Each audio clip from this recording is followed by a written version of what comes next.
What's going on, guys? So we're going to be starting the video off in the garage with the Hellcats. We are going to be throwing on a K&N filter, drop-in filter.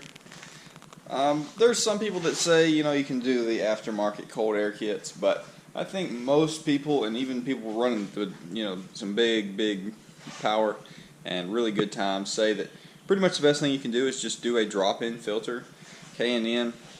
Because the stock air box, which I will pop the hood and show y'all, is just so good. It was so well designed that it just is really hard to have something that outflows it.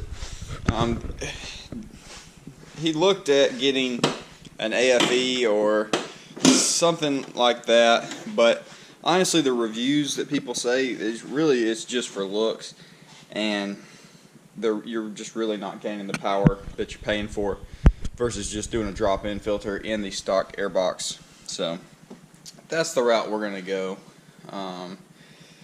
You can do ones like the B Woody or something if you want the extremely loud supercharger, but then you have an open element filter, and that's just going to cause even more heat soak issues, as well as, since you have this vent right over that, you're going to have to start putting a bag over it or covering it up somehow when you wash it, and then if you do get caught out in the rain, or if you do daily drive your Hellcat, that could be a real issue with it raining. You get a flash flood situation where it really pours enough, you could suck some water in there and you could potentially hydrolock your engine. So we're sticking with the closed stock unit with just a drop-in filter, and it should gain something. I guess I'll go over the rest of the car real quick. It's a 2016 Hellcat Touareg. It's got some Mickey Thompsons in the front, just some street comp tires. It's got some slick Mickey Thompson ET Streets in the rear. They need to be replaced. They are about shot. The car has about 3,000 miles on it, about 3,500 miles on it. So it's she likes to spin and she likes to party, so the tires are pretty much just crying. It does have a drive shaft shop, one-piece aluminum drive shaft. It has the factory Mopar 309 rear diff and gear, that whole assembly. I believe that's it performance-wise. 5% tint. He's got some stripes on here. That's really it, y'all. Just a super fun, nice car. And yeah, so let's get to unbolting that stock box and drop this K&N in it. Unlike other manufacturers like Ford that has a very easy to get to clips that you just pop loose and then you can gain access very easily, for whatever reason Dodge has a bunch of these freaking wood screws holding the airbox lid on. I don't know. Seems like some of the stuff on this car they made harder to do than they had to, just in order for you maybe to not mess with it. Kind of like the cap that goes on the pulley and stuff. So they really would like to see if you're messing with anything, but yeah.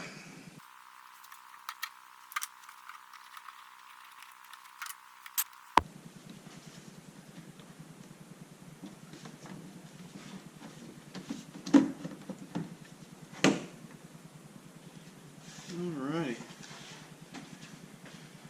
there we go. A nice little leaf right here. So there's a stock filter. It's pretty clean still. Correct me if I'm wrong, but this looks like a Fram filter. I believe that's what it really looks like. But we're going to be tossing that aside and then tossing this baby in. So just from looking at it, you can see kind of the differences. This one obviously is a lot more spread out. You can actually see through this one, so it's going to have a lot more should have a lot more airflow, less restriction.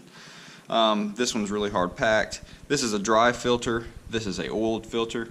Some people have different opinions on the oiled filter versus dry.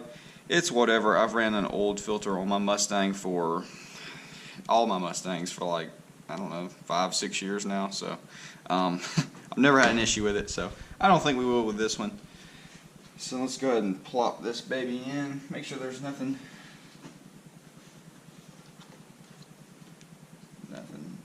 dirty or anything in there. Fit just perfect.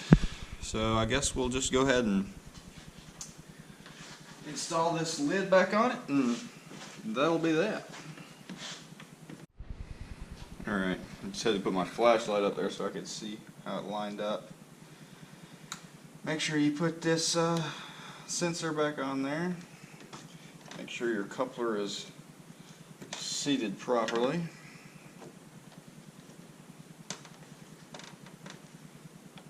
And then we'll just tighten her down. Well, that's all for the Hellcat install. You know, like I said, not really something you're going to really get out and notice, but definitely something good to do. Ties in with everything else. So we are now going to, all of us, get the cars ready and go to Stokes Automotive in Clanton, Alabama.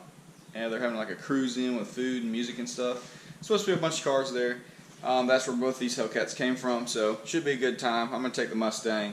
I'll be the odd man out, but whatever. So, yeah, hopefully I'll get some good footage of that, but let's get to it. Got a pretty cool lineup going.